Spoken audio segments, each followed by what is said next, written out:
Nadie sino Jesús, primera parte. Sermón predicado la mañana del domingo 17 de febrero de 1861 por el reverendo Charles Haddon Spurgeon en Exeter Hall, Strand, Londres. El que en él cree no es condenado. Juan capítulo 3 y versículo 18.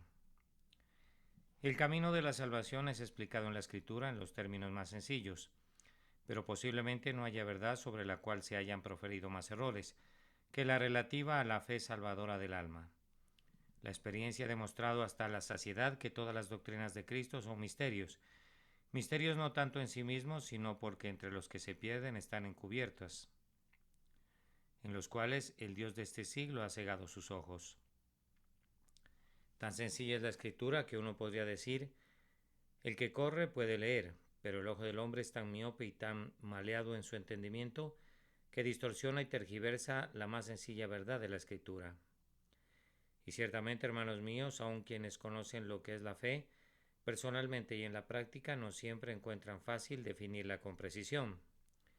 Ellos piensan que han dado en el blanco, para luego lamentarse de que han fallado. Esforzándose por describir una parte de la fe, descubren que han olvidado la otra y en el exceso del celo para sacar al pobre pecador de un error, a menudo lo hunden en otro peor.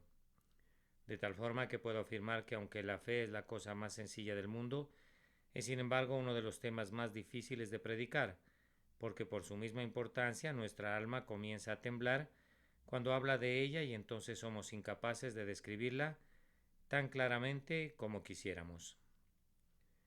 Esta mañana tengo la intención, con la ayuda de Dios, de juntar diversos pensamientos sobre la fe, cada uno de los cuales es posible que ya les haya expuesto en diversas ocasiones, pero que no han sido recogidos anteriormente en un sermón, y que, no dudo, han sido malentendidos por no haber sido presentados en su correspondiente orden consecutivo. Voy a hablar un poco sobre cada uno de estos puntos. Primero, el objeto de nuestra fe, hacia dónde mira; a continuación, la razón de la fe, de dónde procede; en tercer lugar, el fundamento de la fe, o qué trae cuando viene; en cuarto lugar, la garantía que respalda la fe, o por qué se atreve a venir a Cristo; y en quinto lugar, el resultado de la fe, o cómo prospera cuando viene a Cristo. Primero entonces, el objeto de la fe, o hacia dónde mira la fe. La palabra de Dios me dice que crea. ¿En qué debo creer? Se me ordena mirar. ¿A dónde debo mirar? ¿Cuál debe ser el objeto de mi esperanza, de mi fe, de mi confianza? La respuesta es simple: el objeto de la fe para un pecador es Cristo Jesús. ¿Cuántos no cometen errores acerca de esto y piensan que tienen que creer en Dios Padre? Ahora, creer en Dios es un resultado posterior a la fe en Jesús. Llegamos a creer en el amor eterno del Padre como resultado de confiar en la sangre preciosa del Hijo. Muchos dicen: yo creería en Cristo si supiera que soy elegido. Esto es venir al Padre, y nadie puede venir al Padre excepto por medio de Cristo. La obra del Padre es elegir. No puedes venir directamente a Él y por tanto no puedes conocer tu elección a menos que primero hayas creído en Cristo el Redentor, y luego a través de la redención puedes acercarte al Padre y conocer tu elección. Algunos también cometen el error de mirar a la obra de Dios, el Espíritu Santo. Miran hacia adentro para ver si tienen ciertos sentimientos, y si los encuentran, su fe es fuerte. Pero si sus sentimientos han partido de ellos, entonces su fe es débil. Así que miran a la obra del Espíritu, que no debe ser el objeto de la fe de un pecador. Debe confiarse en el Padre y en el Espíritu para completar la redención, pero para la misericordia particular de la justificación y el perdón, la sangre del mediador es el único argumento. Los cristianos deben confiar en el Espíritu después de la conversión, pero el quehacer del pecador, si quiere ser salvo, no consiste en confiar en el Espíritu ni en mirar al Espíritu, sino mirar a Cristo Jesús y únicamente a Él. Yo sé que su salvación depende de toda la Trinidad, mas sin embargo el primer objeto inmediato de la fe justificadora de un pecador no es ni Dios el Padre ni Dios el Espíritu Santo, sino Dios el Hijo encarnado en carne humana, ofreciendo expiación por los pecadores. ¿Tienes el ojo de la fe? Entonces, alma, mira a Cristo como Dios. Si quieres ser salvo, cree que Él es Dios por sobre todo, bendito para siempre. Encórvate ante Él y acéptalo como Dios verdadero de Dios verdadero, pues si no lo haces así no tendrás parte en Él. Cuando hayas creído en esto, cree en Él como hombre. Cree en la maravillosa historia de su encarnación. Fíate del testimonio de los evangelistas que declaran que el infinito se vistió de infante, que el eterno se encubrió dentro de lo mortal, que aquel que era rey del cielo se volvió siervo de siervos y el Hijo del hombre. Crean y admiren el misterio de su encarnación, pues a menos que crean esto no podrán ser salvos por ello. Luego, especialmente si quieren ser salvos, que su fe contemple a Cristo en su perfecta justicia. Mírenlo cumpliendo la ley perfectamente, obedeciendo a su Padre sin ninguna falla, preservando su integridad sin tacha.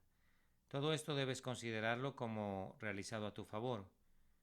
Tú no podrías guardar la ley, Él la guardó por ti. Tú no podrías obedecer a Dios perfectamente. He aquí su obediencia está en el lugar de tu obediencia y por ella tú eres salvo. Pero cuídate de que tu fe mire principalmente a Cristo cuando está agonizando y cuando está muerto. Mira al Cordero de Dios enmudecido delante de sus trasquiladores. Mírale como el varón de dolores, experimentado en quebranto. Acompáñalo a Getsemaní y contémplalo sudando gotas de sangre. Fíjate bien, tu fe no tiene que ver con nada que esté dentro de ti. El objeto de tu fe no es nada interno, sino algo fuera de ti.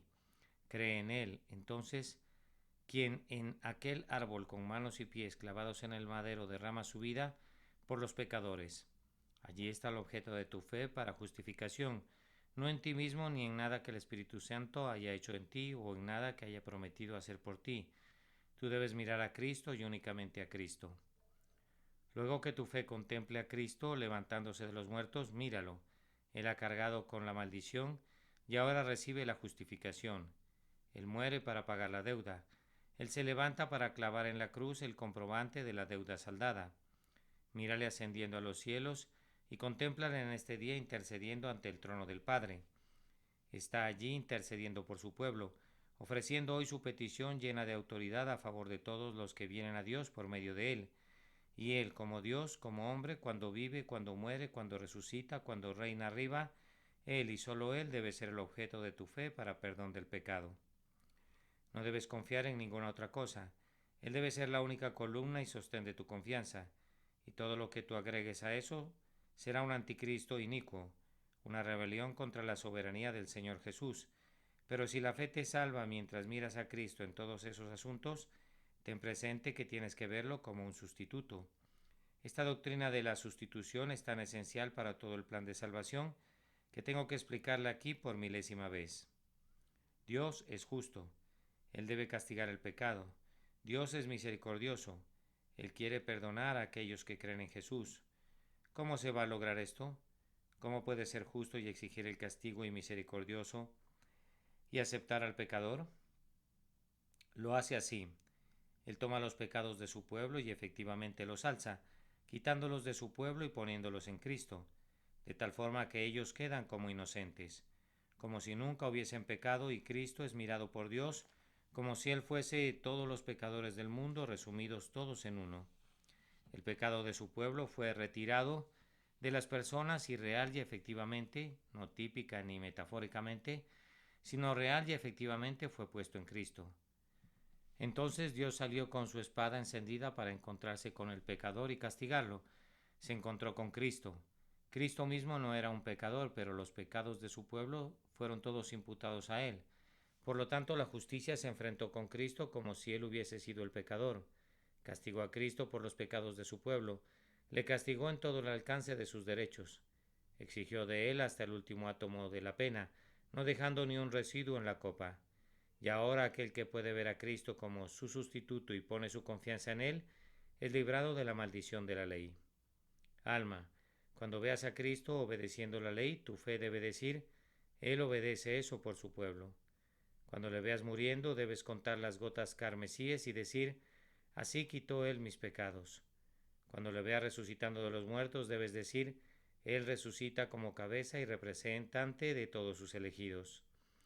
Y cuando le veas sentado a la diestra de Dios, debes verle allí como la prenda que todos aquellos por quienes murió se sentaran con toda seguridad a la diestra del Padre. Aprendan a mirar a Cristo que está delante de los ojos de Dios como si Él fuese el pecador. No hubo pecado en Él. Él fue el justo, pero sufrió por los injustos. Él fue recto, pero estuvo en el lugar de los pecadores, y todo lo que los pecadores deberían haber soportado. Cristo lo soportó de una vez para siempre y quitó sus pecados eternamente por el sacrificio de sí mismo. Ahora, este es el gran objeto de la fe. Les suplico que no se equivoquen al respecto, pues un error en esto sería peligroso, si no es que fatal. Vean a Cristo por la fe como convirtiéndose por su vida y muerte, y sufrimientos y resurrección, en el sustituto de todos aquellos que le fueron dados por su Padre, el sacrificio vicario por los pecados de todos los que confíen en Él con toda su alma. Cristo entonces, explicado de esta manera, es el objeto de la fe que justifica. Ahora permítanme observar adicionalmente que hay algunos de ustedes sin duda que dirán, oh, debería creer y querría ser salvo, sí. Sí que, si Cristo hubiera muerto, oh no, Señor, mi duda no es relativa a Cristo, eso pensé. Entonces, ¿cuál es tu duda? Bien, yo creería si sintiera esto o si hubiera hecho aquello. Muy bien, pero déjame decirte que no podrías creer en Jesús si sintieras esto, o si hubieses hecho aquello, pues entonces creerías en ti mismo y no en Cristo. Esa es la esencia del tema. Si fueras tal y tal cosa o tal y tal otra, entonces podrías tener confianza. ¿Confianza en qué? Pues confianza en tus sentimientos y confianza en tus obras. Y eso es precisamente lo contrario de la confianza en Cristo. La fe no consiste en inferir por algo bueno que hay en mí, que seré salvo, sino que a pesar del hecho de que soy culpable delante de Dios y merezco su ira, por fe creo que la sangre de Jesucristo su Hijo me limpia de todo pecado, y aunque mi conciencia presente me condene, sin embargo mi fe vence a mi conciencia y ciertamente creo que puede también salvar perpetuamente a los que por él se acercan a Dios.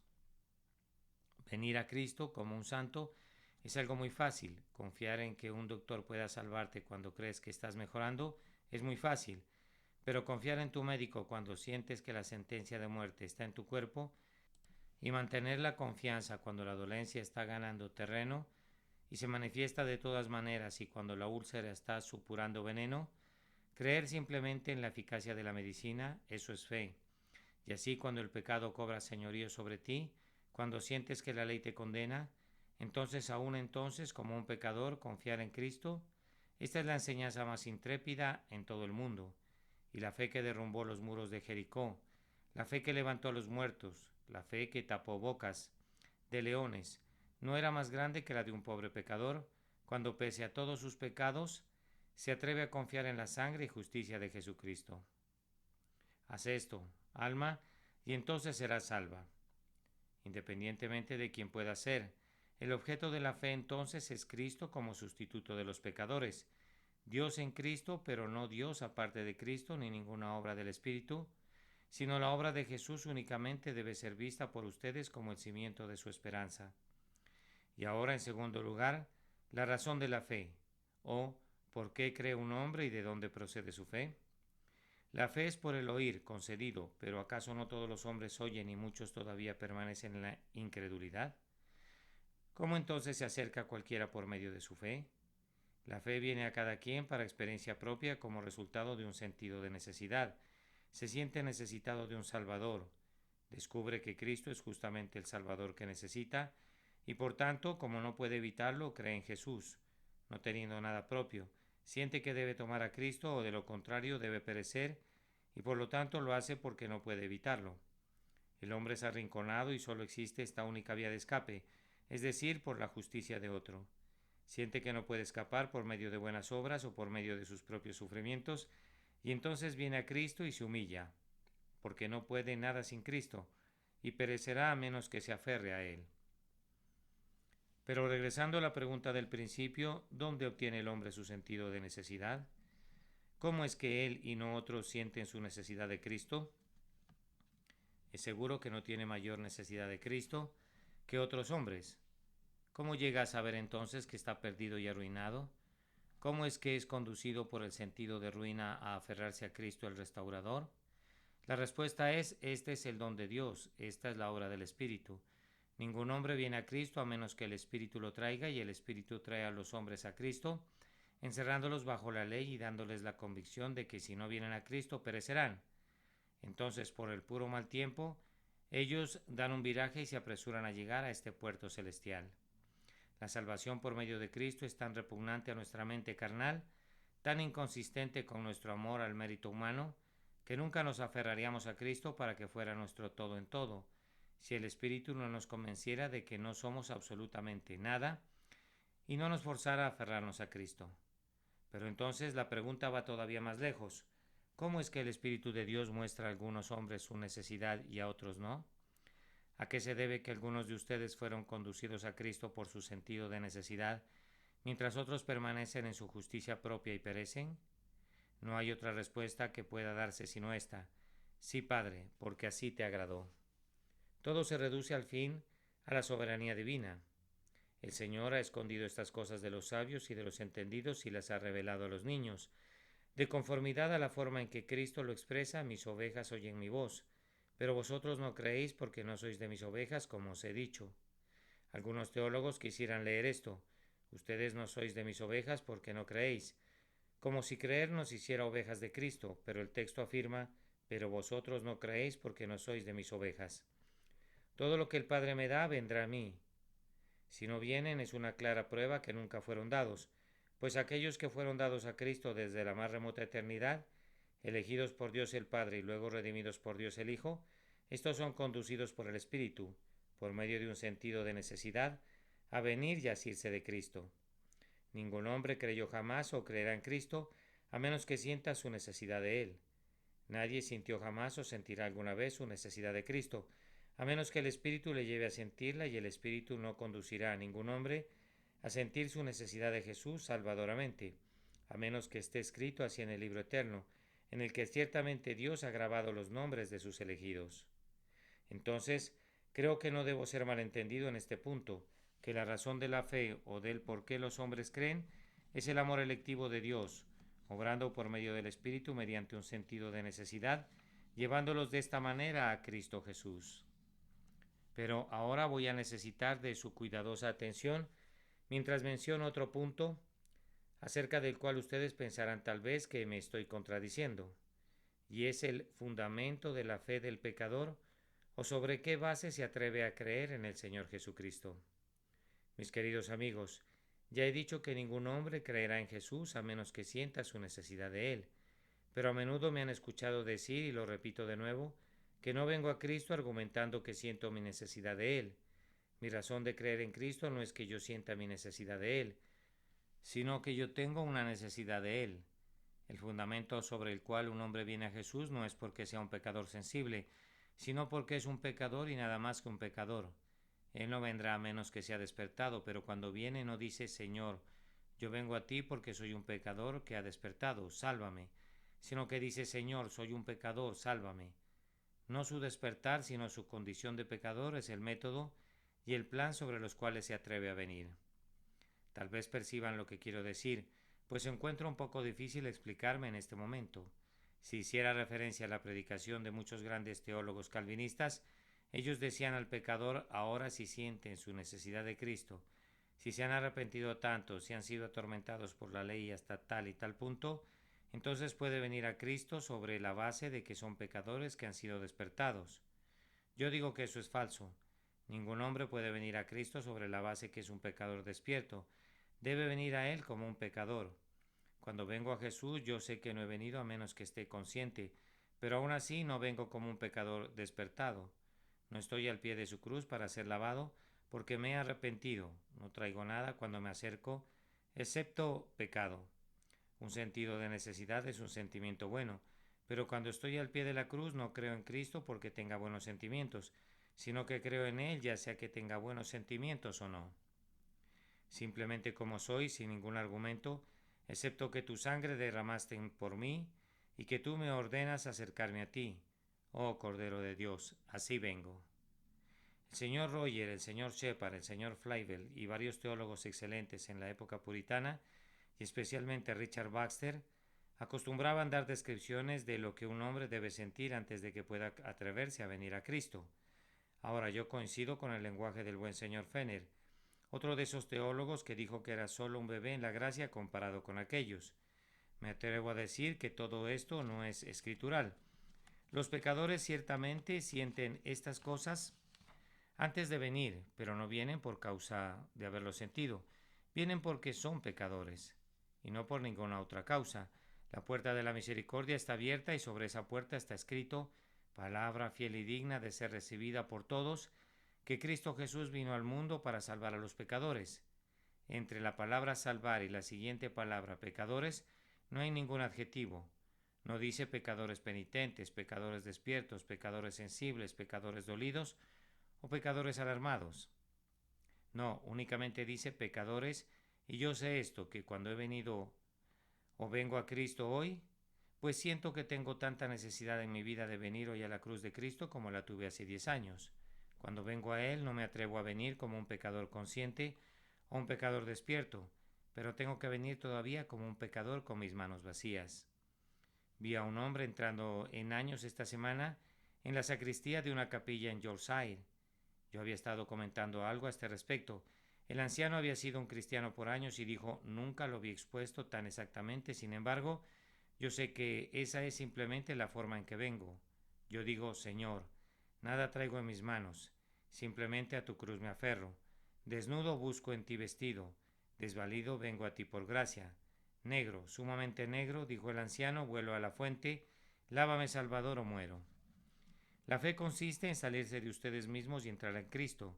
Yo sé que muchos cientos de pobres almas se han quedado atribuladas porque el ministro ha dicho, si sienten su necesidad pueden venir a Cristo.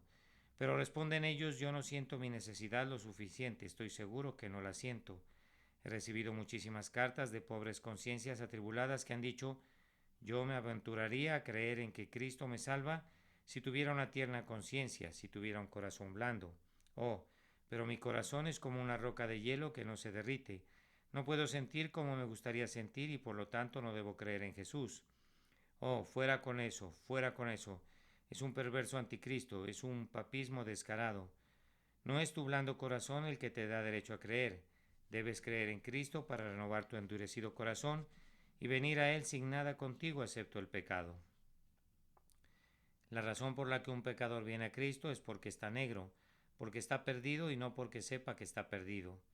Yo sé que no vendría a menos que lo supiera, pero esa no es la base sobre la que viene. Es la secreta razón del por qué, pero el cimiento positivo y público no consiste en que él entienda. Así estaba yo año tras año temeroso de venir a Cristo, porque pensaba que no sentía lo suficiente y solía leer ese himno de Cowper, que se refiere a ser insensibles como el acero. Si algo siento es únicamente dolor, cuando descubro que no puedo sentir. Cuando creí en Cristo, pensé que no sentía del todo.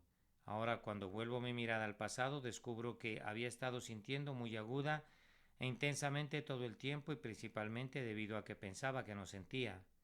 Generalmente las personas que más se arrepienten piensan que son impenitentes y la gente siente mayormente su necesidad cuando piensa que no siente del todo, pues no somos jueces de nuestros sentimientos, y por esto es que la invitación del Evangelio no está puesta sobre una base de algo de lo que nosotros podamos ser jueces, está puesta sobre la base de que somos pecadores y nada más que pecadores. Bien dirá alguien, pero dice, venid a mí todos los que estáis trabajados y cargados, y yo os haré descansar. Entonces debemos estar trabajados y cargados. Así es, así dice el texto, pero también hay otro. El que quiera tome del agua de la vida gratuitamente.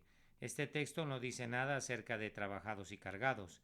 Además, aunque la invitación es dada a los trabajados y cargados, percibirán que la promesa no es hecha a ellos como trabajados y cargados, sino que se les hace como siendo los que vienen a Cristo. Ellos no sabían que estaban trabajados y cargados cuando vinieron. Ellos pensaban que no lo estaban. Realmente lo estaban, pero parte de su fatiga era que no podían estar tan fatigados como ellos hubiesen querido, y parte de su carga era que no sentían su carga lo suficiente. Ellos vinieron a Cristo tal como eran, y Él los salvó, no porque hubiera algún mérito en su fatiga o alguna eficacia en su condición de cargados, sino que Él los salvó como pecadores y nada más que pecadores, y así fueron lavados en su sangre y quedaron limpios. Mi querido lector, permíteme recalcarte esta doctrina.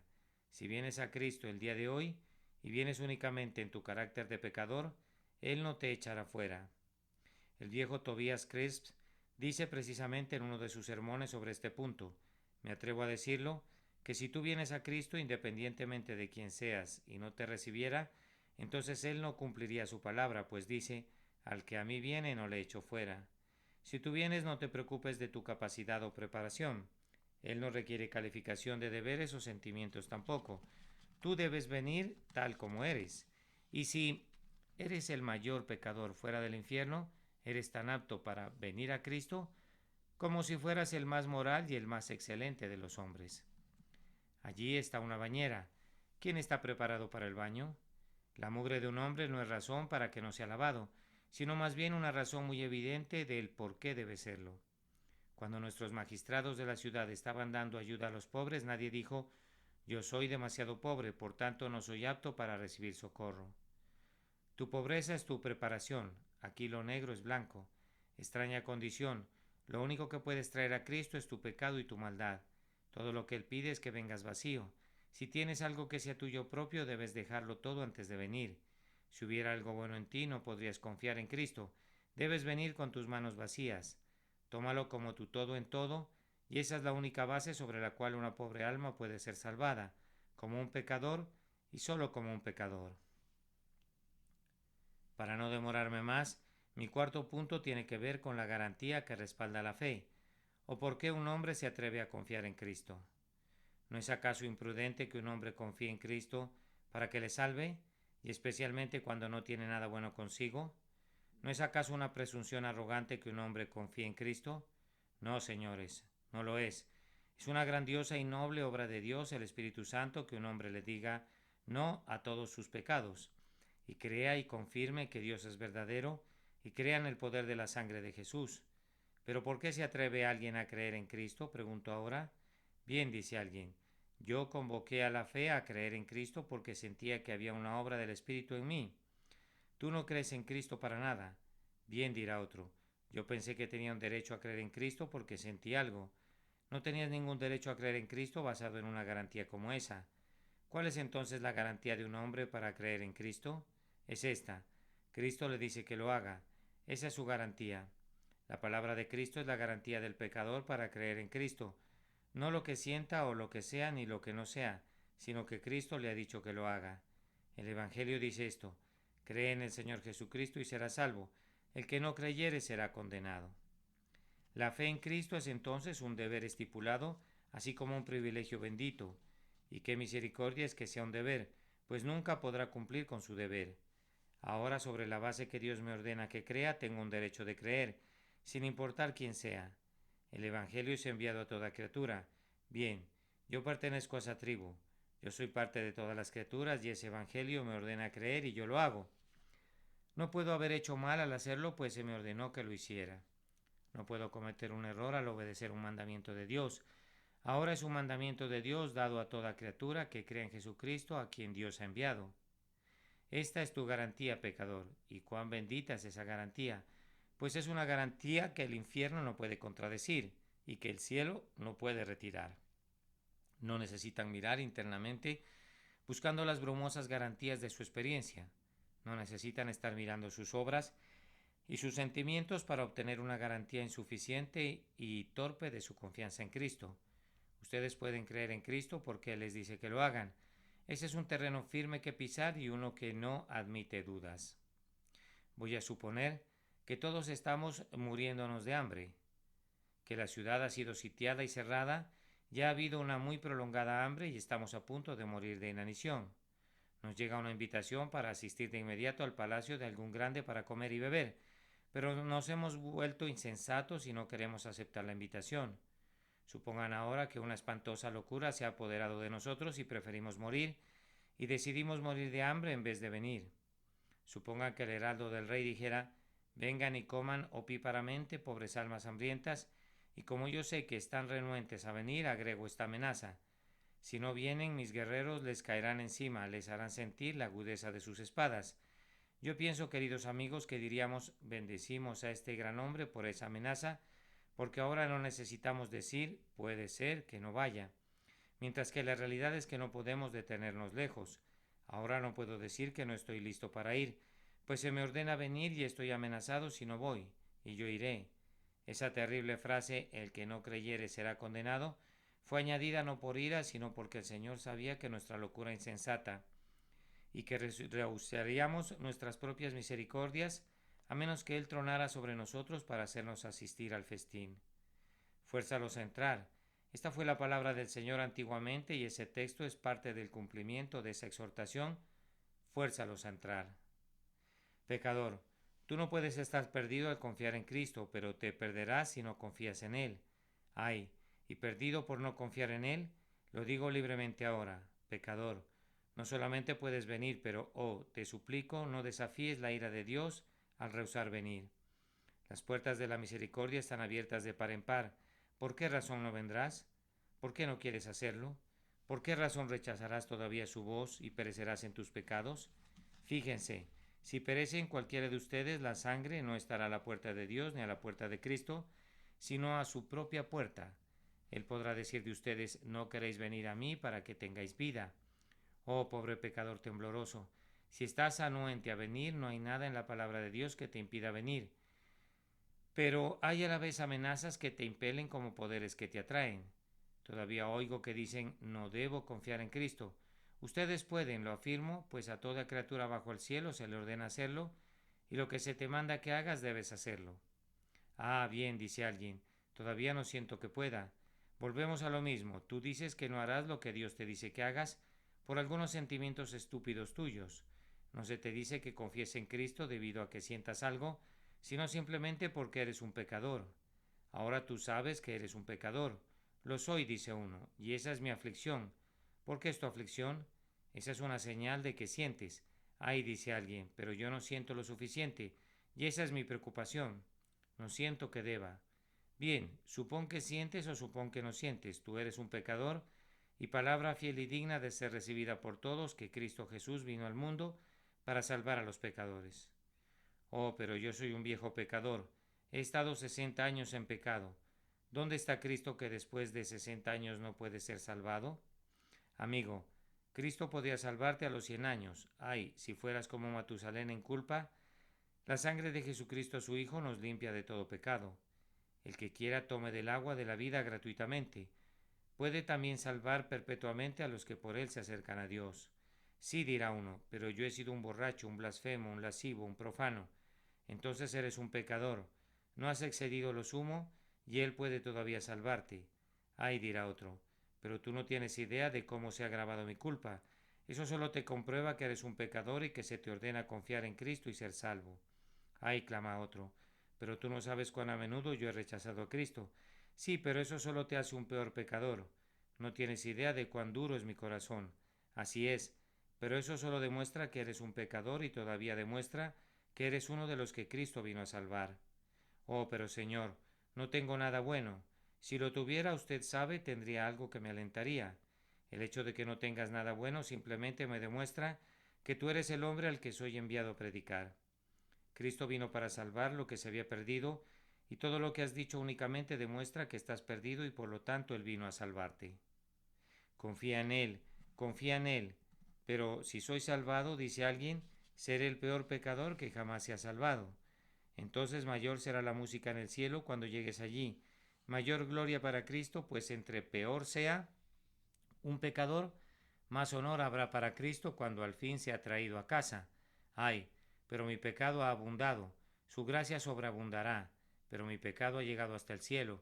Sí, pero su misericordia sobrepasa los cielos. Oh, pero mi culpa es tan ancha como el mundo. Sí, pero su justicia es más amplia que 1000 mundos. Ay, pero mi pecado es escarlata. Sí, pero su sangre es más escarlata que tus pecados. Y puede lavarlo escarlata por medio de un escarlata más rico. Ay, pero yo merezco estar perdido y la muerte y el infierno claman por mi condenación.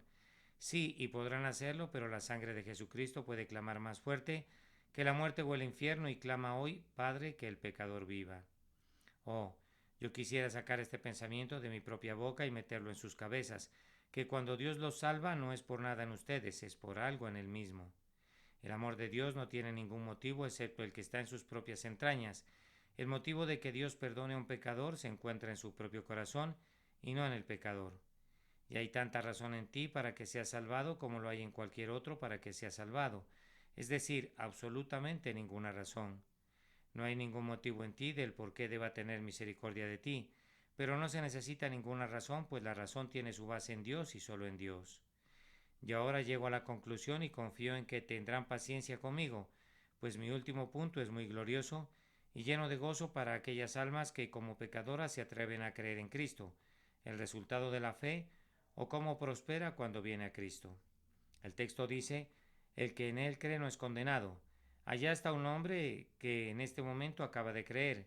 Él no es condenado, pero él ha vivido 50 años en pecado y se ha zambullido en todo tipo de vicios. Sus pecados, que son muchos, le son todos perdonados. Él está ahora delante de Dios como inocente, como si nunca hubiese pecado. Tal es el poder de la sangre de Jesús que el que en él cree no es condenado. ¿Se relaciona esto con lo que sucederá el día del juicio? Les ruego que miren el texto y descubrirán que no dice el que cree no será condenado, sino que dice no es condenado ahora. Y si no lo es ahora, entonces se sigue que nunca lo será, pues esa promesa permanece todavía por haber creído en Cristo. El que en él cree no es condenado. Yo creo que hoy no soy condenado. Dentro de 50 años esa promesa será precisamente la misma. El que en él cree no es condenado. Así que en el momento en que un hombre pone su confianza en Cristo, es librado de toda condenación, pasada, presente y porvenir, y desde ese día él está delante de Dios como si estuviese sin mancha ni arruga, ni nada semejante. Pero él peca, dices, ciertamente peca, pero sus pecados no son consignados a su cargo. Fueron cargados en Cristo desde tiempos antiguos y Dios no puede castigar la misma ofensa en dos, primero en Cristo y luego en el pecador. Ay, pero él a menudo cae en pecado. Eso puede ser posible aunque si el Espíritu de Dios está en él no peca como antes estuvo inclinado a hacerlo. Él peca por razón de debilidad, no por razón de su amor al pecado, pues ahora lo odia. Pero fíjate, tú lo dirás a tu manera si quieres y yo responderé. Sí, pero aunque él peque, no es más culpable a los ojos de Dios, pues toda su culpa ha sido quitada de él y ha sido puesta en Cristo, positiva, literal y realmente levantada de él y puesta sobre Jesucristo. ¿Ven esa hueste judía? Sacan a un chivo expiatorio. El sumo sacerdote confiesa el pecado del pueblo sobre la cabeza del chivo expiatorio. Todo el pecado es quitado del pueblo y puesto sobre el chivo expiatorio. Se llevan lejos al chivo expiatorio al desierto. ¿Queda algún pecado en el pueblo? Si quedara, entonces el chivo expiatorio no se lo habría llevado lejos, porque no puede estar aquí y allí también. No puede ser llevado lejos y a la vez ser dejado atrás. No, dices tú. La escritura dice que el chivo expiatorio se llevaba el pecado. No quedaba ninguno en el pueblo cuando el chivo expiatorio se había llevado el pecado. Y así, cuando por fe ponemos nuestra mano sobre la cabeza de Cristo, ¿se lleva Cristo nuestro pecado o no? Si no se lo lleva, entonces no tiene sentido que creamos en Él. Pero si realmente quita nuestro pecado, entonces nuestro pecado no puede estar sobre Él. Y sobre nosotros también, si está sobre Cristo, somos libres, limpios, aceptados, justificados, y esta es la verdadera doctrina de la justificación por la fe. Tan pronto como un hombre cree en Cristo Jesús, sus pecados se van de él y se van lejos para siempre. Están borrados ahora. Por ejemplo, si un hombre debe 100 libras esterlinas, sin embargo, si posee un recibo por ellas es libre. La deuda se ha borrado. Hay un borrón del libro y la deuda está saldada. Aunque el hombre cometa pecado, como la deuda fue pagada antes de que fuera asumida, no es más deudor a la ley de Dios. ¿Acaso no dice la Biblia que Dios ha arrojado los pecados de su pueblo a las profundidades del mar? Ahora, si están en las profundidades del mar, no pueden estar al mismo tiempo sobre su pueblo. Bendito sea su nombre en el día en que arroja nuestros pecados a las profundidades del mar. Nos ve puros delante de Él, y somos hechos aceptos en el amado. Entonces Él dice, cuanto está lejos el oriente del occidente, hizo alejar de nosotros nuestras rebeliones. No pueden ser quitadas y permanecer todavía aquí. Entonces, si tú crees en Cristo, no eres más un pecador delante de Dios, eres acepto como si fueras perfecto, como si hubieses guardado la ley, pues Cristo la ha guardado, y su justicia es tuya.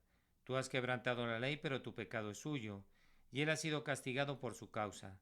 No se equivoquen más, ya no son más los que eran. Cuando creen están en el lugar de Cristo, de la misma forma que Cristo desde el principio estuvo en el lugar de ustedes. La transformación es completa, el canje es positivo y eterno.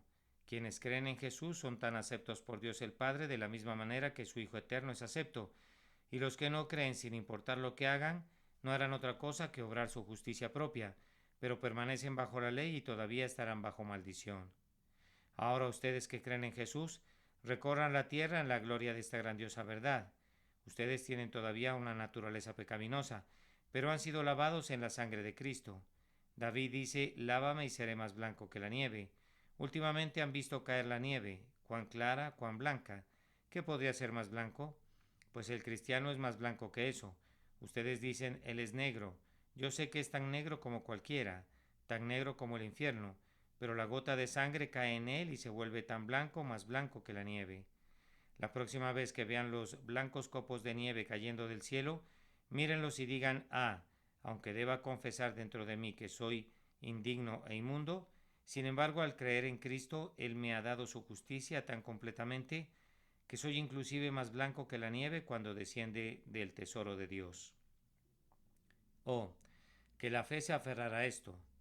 Oh, que tuviéramos una fe vencedora que obtenga la victoria sobre las dudas y los temores y que nos haga gozar de la libertad con la que Cristo hace libres a los hombres. Regresen a casa ustedes que creen en Cristo y vayan a sus camas esta noche y digan, si muero en mi cama no puedo ser condenado. Al despertarse la mañana siguiente vayan por el mundo diciendo, no estoy condenado. Cuando el diablo les aúlle díganle, podrás acusar, pero no soy un condenado. Y si algunas veces sus pecados se alzan, digan, yo los conozco, pero ustedes han partido para siempre, no estoy condenado, y cuando les llegue su turno de morir, cierren sus ojos en paz. Con valor estarán aquel grandioso día, pues ¿quién podría acusarlos de algo? Plenamente absueltos por la gracia serán encontrados al fin, y toda la tremenda maldición y la condena de todo pecado serán quitadas, no por algo que ustedes hayan hecho. Yo les suplico que hagan todo lo que puedan por Cristo, por gratitud, pero aun cuando lo hayan hecho todo, no descansen en ese punto. Descansen todavía en la sustitución y en el sacrificio. Sean ustedes lo que fue Cristo delante de su Padre y cuando la conciencia despierte, pueden decirle que Cristo fue para ustedes todo lo que ustedes debieron haber sido, que Él ha sufrido todo su castigo y ahora ni la misericordia ni la justicia pueden golpearles, puesto que la justicia ha estrechado la mano de la misericordia en un firme decreto de salvar al hombre cuya fe esté en la cruz de Cristo. El Señor bendiga estas palabras por su Hijo. Amén. Nadie sino Jesús, primera parte. Sermón predicado la mañana del domingo 17 de febrero de 1861 por Charles Haddon Spurgeon en Exeter Hall, Strand, Londres. El que en él cree no es condenado. Juan capítulo 3 y versículo 18.